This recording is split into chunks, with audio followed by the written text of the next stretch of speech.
Oi, vamos falar sobre o capítulo 2 do livro A Armadilha da Felicidade de Russ Harris. E nesse capítulo ele começa, o capítulo falando uma coisa bem interessante, que a gente não deveria ser chamado de seres humanos, mas sim de fazeres humanos, porque nós estamos sempre fazendo alguma coisa.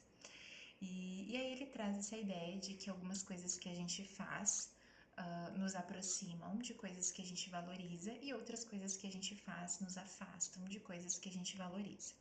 Ele vai trazer essa ideia, no livro, como movimentos para frente e movimentos para trás. Então, ele explica, que a gente está constantemente nos movendo ou para trás ou para frente na vida, e isso impacta diretamente na maneira como a gente se sente e também nas nossas escolhas. Harris ele traz, essa ideia de que todos os nossos comportamentos então podem ser divididos nesses movimentos. Os movimentos para trás são aqueles que nos afastam da vida que queremos viver e muitas vezes são guiados pelo medo, pela evitação ou respostas automáticas ao desconforto, Então a gente está sempre tentando se esquivar do desconforto e é natural que muitas vezes a gente se engaje em estratégias de esquiva. Então, por exemplo, que seriam esses movimentos para trás? Ele traz algumas ideias aqui, vou ler para vocês. Se afastar ou brigar com entes queridos, evitar atividades físicas, usar substâncias nocivas para o corpo, perder a paciência, ser agressivo ou rude, procrastinar tarefas importantes e assim por diante. Podem incluir também coisas que a gente faz dentro da nossa cabeça. Então, por exemplo, ficar ruminando ou se preocupando em excesso ou obcecado por alguma coisa. Ou analisar demais as situações. Então, são aquelas coisas que acabam, às vezes, restringindo muito a nossa vida e piorando ela de fato. E movimentos para frente, então, por outro lado, são aqueles movimentos que nos aproximam de nossos valores, mesmo que envolvam algum certo tipo de desconforto.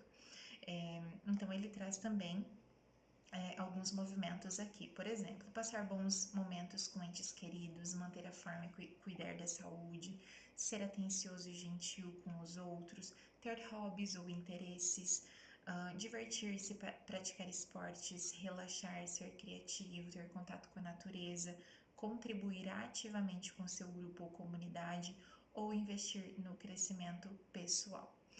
E aqui eu trago uma reflexão assim para vocês, Quantas vezes eu me percebo, evitando alguma conversa difícil ou procrastinando uma tarefa que é mais ansiogênica e acabo me movimentando para trás sem perceber, E outra, pelo contrário também, Quantas vezes eu escolho o que parece ser mais difícil, aparentemente, mas que depois me traz aquela sensação de, poxa, que bom que eu agi assim, tô orgulhosa da maneira como eu agi.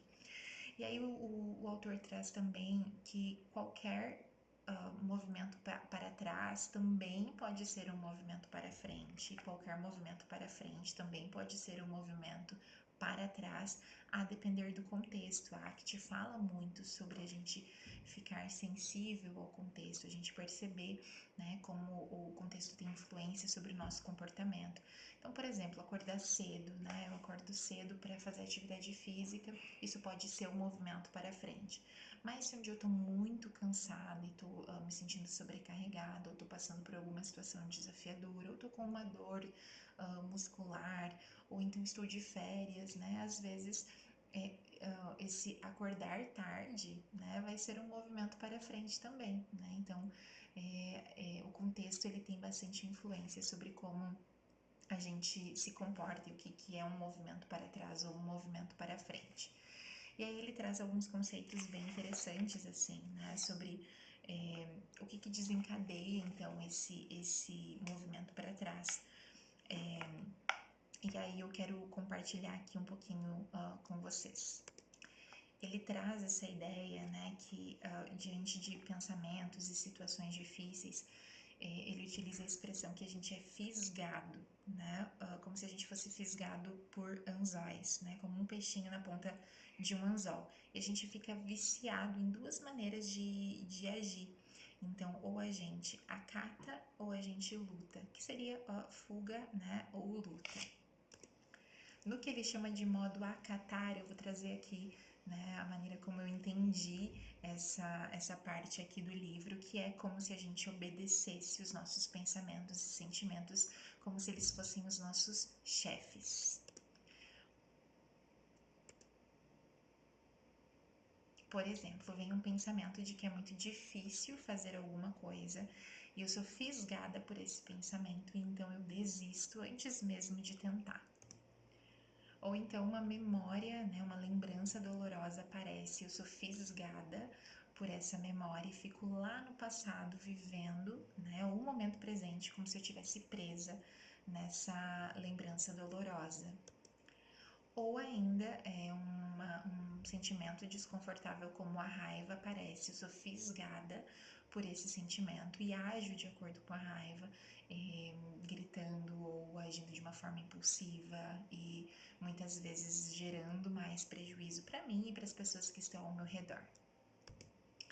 Ou seja, nesse modo acatar, eu trato os meus pensamentos, as minhas emoções como verdades absolutas e ajo de acordo com elas, muitas vezes desconectada do momento e aumentando ainda o prejuízo, né, ou até mesmo aumentando o sofrimento.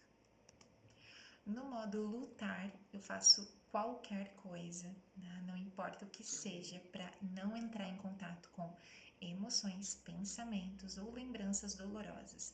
Então eu me engajo como se fosse estratégias de luta mesmo, para não entrar em contato com aquele desconforto. E aí ele traz alguns exemplos como o uso de substâncias, ou a comida, né, a procrastinação, o afastamento do mundo, isolamento social, qualquer coisa que vai trazer um alívio imediato de pensamentos, emoções e lembranças dolorosas. Então, esse modo acatar acontece quando a gente simplesmente segue no piloto automático, fazendo o que a gente sempre fez sem questionar, né? Obedecendo às nossas experiências internas. Já o modo lutar é quando a gente gasta energia resistindo, brigando contra pensamentos e emoções desagradáveis. E aqui entra uma questão importante que eu queria conversar com vocês. Será que ao tentar eliminar um pensamento ou uma emoção, a gente não está apenas reforçando o poder que aquilo tem sobre nós? É interessante a gente pensar como muitas vezes as estratégias que parecem funcionar, como acatar ou lutar, a curto prazo parece funcionar, mas quando a gente olha no longo prazo, a gente consegue perceber que essas estratégias elas aumentam muito o sofrimento. E aí o autor traz uma questão que eu achei muito legal, que se chama ponto de escolha, que é inclusive o nome do capítulo. No meio desses dois modos, né, há sempre um ponto de escolha, que é o momento em que a gente pode parar e conscientemente, de forma intencional, escolher qual caminho a gente quer seguir. Só que muitas vezes a gente nem percebe esse momento, porque a gente está fisgado pelos nossos pensamentos e emoções. Ser fisgado significa que a gente fica tão identificado com aquela história que a nossa mente conta que a gente reage de uma forma automática. É como se a gente comprasse os nossos pensamentos como verdades absolutas. Eu costumo dizer e até brincar que às vezes parece que a gente pagou caro por um pensamento porque a gente não quer se desfazer dele. E essa é uma reflexão poderosa, né? Quantas vezes que a gente é fisgado por um pensamento, por exemplo, como não sou bom o suficiente, ou que as pessoas vão pensar sobre mim, eles devem estar me julgando, vai dar tudo errado. E a gente segue essa ideia como se aquilo que está passando na nossa cabeça fosse uma constatação da realidade. E aí o que o autor propõe é desenvolver então a habilidade de nos desprendermos ou descolarmos, né, do nosso pensamento, notar aquele pensamento, notar aquela emoção, sem deixar que eles, né, ditem as nossas ações. E aí ele propõe, né, um exercício para a gente identificar primeiro quais são os seus anzóis, quais são as coisas que estão te fisgando, né? Que pensamentos, que emoções, que memórias são essas que aparecem e que te fisgam. Segundo, quais são os movimentos que você tem dado para trás. E aí, quais são os movimentos que você pode dar ou já está dando para frente? A solução ela não está em brigar com os nossos pensamentos, mas em criar um certo espaço entre o pensador e o pensamento para que seja possível observá-lo. Quando a gente aprende a ver os nossos pensamentos como pensamentos, é, palavras, imagens que aparecem ali na nossa mente, eles perdem o poder que eles têm sobre nós. Isso é uma coisa interessante quando a gente começa a olhar dessa perspectiva, né? Que ao invés de a gente se perder nos nossos pensamentos, a gente pode parar nesse ponto de escolha, né? E olhar para aquilo que realmente é possível ser feito a partir daí, né? A partir de então. E essa pode ser, essa pequena pausa que a gente faz, né? Pode ser a diferença entre um movimento para trás e um movimento para frente. E aí, como que a gente sai, né, dessa armadilha? Perceber, então, quando a gente está sendo fisgado, né? E escolher conscientemente, intencionalmente para onde a gente quer ir. Nos próximos capítulos, a gente vai conversar um pouquinho sobre algumas técnicas, práticas, né, que nos ajudam a fazer isso e eu vou compartilhando aqui com vocês. Se esse conteúdo faz sentido aí para ti, se inscreve aqui, comenta, né, e me acompanha lá nas redes sociais também. Nos vemos no próximo vídeo.